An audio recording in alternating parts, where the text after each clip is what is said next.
En Lucas capítulo 13, versículo 3, el Señor Jesús dijo: os digo, no, antes, si no os arrepentís, todos pereceréis igualmente. En otras palabras, si no venimos al arrepentimiento, todos moriremos eternamente. Esto es porque el arrepentimiento es el primer paso a la conversión.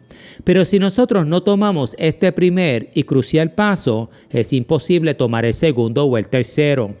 O poniéndolo de otra manera, nosotros no podemos hacer un cambio de rumbo y dirección si primero no nos percatamos que hemos tomado una ruta equivocada. Pues para dar un cambio de trayectoria, debemos primero arrepentirnos de haber tomado el rumbo en el cual nos encontramos embarcados. En este video aprenderemos lo que significa la expresión proverbial arrepentíos y convertíos, y así aprender cómo tomar el primer paso hacia la salvación. Hechos capítulo 3, versículos del 18 al 19. Pero Dios ha cumplido así lo que había antes anunciado por boca de todos sus profetas, que su Cristo había de padecer. Así que arrepentíos y convertíos, para que sean borrados vuestros pecados, para que venga de la presencia del Señor tiempos de refrigerio. Ahora veamos. El arrepentimiento de nuestros pasados pecados es la base y fundamento de una verdadera y genuina relación con Dios por medio de nuestro Señor Jesucristo.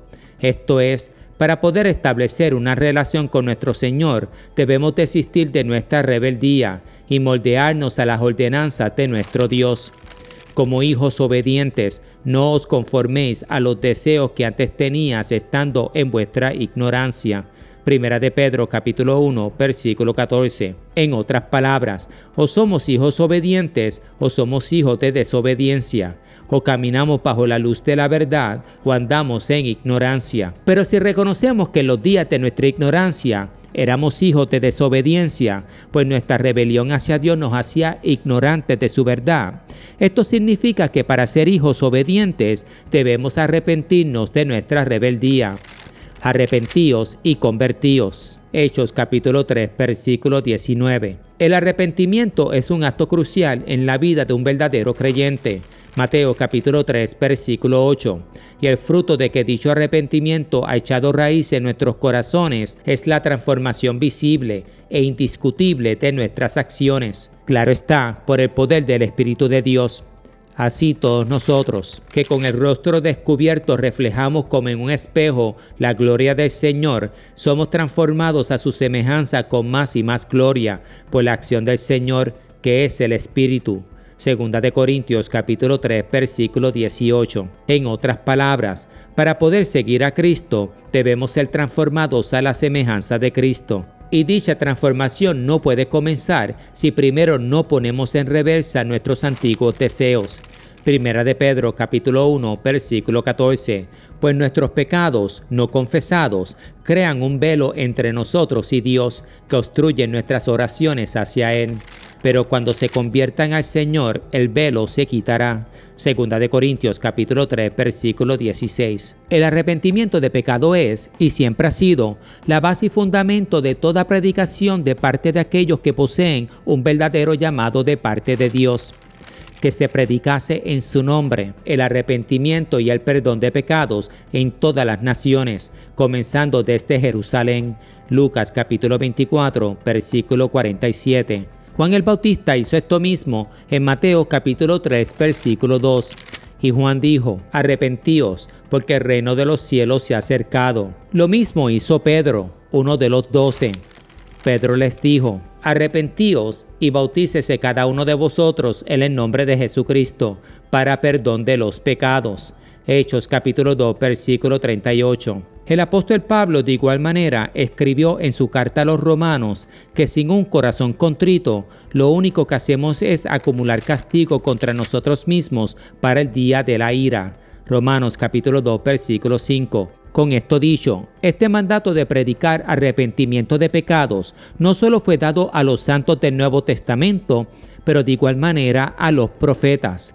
Profetas como Ezequiel, Samuel, Isaías, Jeremías, entre muchos otros, predicaron arrepentimiento y juicio al pueblo de Israel. Pero nadie predicó arrepentimiento y las consecuencias de vivir en rebelión contra nuestro Dios más que el Señor Jesús, quien declaró el infierno como el destino final de aquellos que se rehúsan a hacer un cambio genuino y verdadero. Apocalipsis capítulo 14, versículo 10. Y Jesús dijo: no, antes, si no os arrepentís, todos pereceréis igualmente. Lucas capítulo 13, versículo 3. Esto es, pereceréis eternamente si no se arrepienten. Así que arrepentíos y convertíos, para que sean borrados vuestros pecados, para que vengan de la presencia del Señor tiempos de refrigerio. Hechos capítulo 3, versículo 19. Arrepentirnos por males cometidos hacia otros no es suficiente y no necesariamente conducen a la vida eterna. Esto es porque hay dos clases de arrepentimiento, uno que produce fruto eterno y otro que produce fruto sin sustancia. Observen, el hombre puede ser seducido por sus propias ambiciones, deseos y caprichos egoístas o malas intenciones. Santiago capítulo 1, versículo 14. No obstante, cuando las malas intenciones del hombre no producen el fruto esperado, dicho hombre puede arrepentirse de dicho mal y aún no ser conducido al arrepentimiento que lleva a la vida. Porque la tristeza que según Dios produce arrepentimiento para salvación, pero la tristeza del mundo produce muerte. Segunda de Corintios capítulo 7, versículo 10. Un ladrón puede asaltar un banco, por ejemplo, ser o no ser capturado, y aún así arrepentirse de dicho acto. Esto es porque dicho ladrón reconoce que el botín del cual se apropió no fue suficiente para el riesgo que éste tomó y las consecuencias que le traería si un día fuese capturado. O simplemente dicho criminal puede arrepentirse porque sus malas acciones terminaron trayéndole su merecido castigo. Esto, mis amados, es tristeza del mundo que produce muerte. Segunda de Corintios capítulo 7, versículo 10. Pero la tristeza que según Dios produce un arrepentimiento genuino y de corazón, que no siente lástima por sí mismo, sino por el mal cometido hacia otros. Dicha persona entiende que otros perdieron por culpa de sus actos egoístas y fraudulentos y busca hacer restitución. Esto es, tanto con palabras como con acciones, hasta que tanto el perjudicado como la conciencia del que cometió la ofensa estén satisfechas. Pero más importante que todo, un arrepentimiento genuino y verdadero lleva a dicho malhechor a reconocer que éste ha pecado contra su Dios y por ende a hacer un cambio interno. Contra ti solo he pecado y he hecho lo malo delante de tus ojos. Salmos capítulo 51, versículo 4. Esto es tristeza que según Dios, que produce arrepentimiento para salvación. Segunda de Corintios capítulo 7, versículo 10. Esto es arrepentimiento que conduce a ser convertidos a la semejanza de Cristo. Hechos capítulo 3, versículo 19. Y un arrepentimiento que es producto del Señor nos llevará a tomar el siguiente paso, que es el de confesar nuestros pecados ante nuestro Dios. Si confesamos nuestros pecados, Él es fiel y justo para perdonar nuestros pecados y limpiarnos de toda maldad. Primera de Juan capítulo 1, versículo 9. Nuestros pecados no serán perdonados o borrados si primero no se los confesamos ante aquel a quien hemos traspasado. Arrepentíos y convertíos. Para estar claros, confesión de transgresión hacia aquel que hemos ofendido es requerido por Dios. Santiago capítulo 5, versículo 16. Pero a lo que me refiero y lo que la palabra nos indica es que para que dicho acto sea uno que conduzca a la vida, debe ser inspirado por Dios. Segunda de Corintios capítulo 7, versículo 10.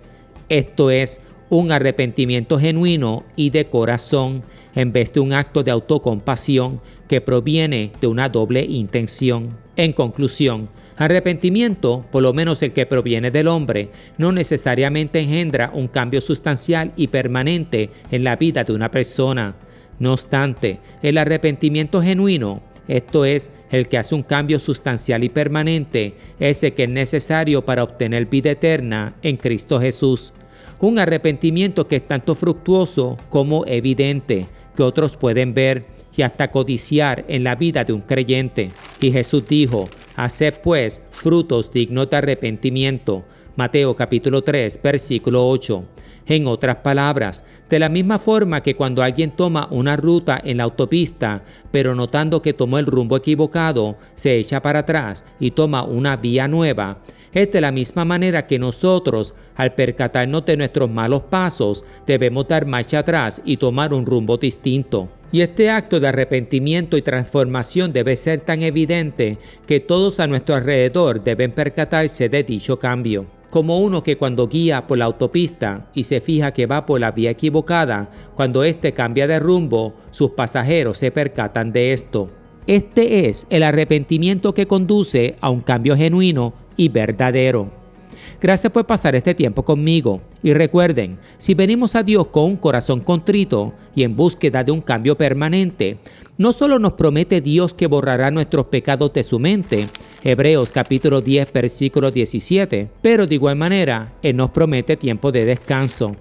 Así que arrepentíos y convertíos, para que sean borrados vuestros pecados, para que vengan de la presencia del Señor tiempos de refrigerio. Hechos capítulo 3 versículo 19. O poniéndolo de otra manera, para que vengan de parte del Señor tiempos de restitución. Tiempo en donde las montañas y colinas en nuestra vida se allanarán y valles se levantarán. Isaías capítulo 40 versículo 4, para que vengan tiempos de alegría y regocijo, después de tiempos de llantos y lamentaciones. Los que sembraron con lágrimas, con regocijo segarán. Irá andando y llorando el que lleva la preciosa semilla, mas volverá a venir con regocijo, trayendo sus cabillas. Salmos capítulo 126, versículos del 5 al 6. Y esta promesa de parte de Dios, que tiempos de refrigerio vendrán para todo aquel que se arrepiente y se convierte. Hechos capítulo 3, versículo 19, no es solo ofrecido como pacto para un estado venidero, pero de igual manera para el tiempo presente. En otras palabras, como seguidores y servidores de Cristo, tenemos necesidad de tiempos de refrigerio, tiempos de descanso. Descanso en Cristo aquí en la tierra, descanso con Cristo allá en los cielos. Pues si vamos en pos de Cristo y servimos sus propósitos, es inminente que andemos de tribulación en tribulación y de aflicción en aflicción. Hechos capítulo 14, versículo 22. Y por ende, son necesarios dichos momentos de refrigerio, como un corredor que necesita su refrigerio en medio de una larga carrera, como un escalador de montañas que necesita ese tiempo en el pico del monte para contemplar el paisaje antes de regresar al valle. Los dejo con estos versos encontrados en Jeremías capítulo 15, versículos del 19 al 21. Una promesa de parte de Dios que si nos arrepentimos y nos convertimos, Él nos rescatará, también nos cuidará y nos usará de gran manera. Por eso, así dice el Señor, si te arrepientes, yo te restauraré y podrás servirme. Si evitas hablar en vano y dices palabras valiosas, tú serás mi portavoz. Que ellos se vuelvan hacia ti, pero tú no te vuelvas hacia ellos. Haré que seas para este pueblo como un invencible muro de bronce. Pelearán contra ti, pero no te podrán vencer, porque yo estoy contigo para salvarte y liberarte, afirma el Señor. Te libraré del poder de los malvados, te rescataré de las garras de los violentos. Jeremías capítulo 15, versículos del 19 al 21. Que Dios me los bendiga y me los guarde siempre.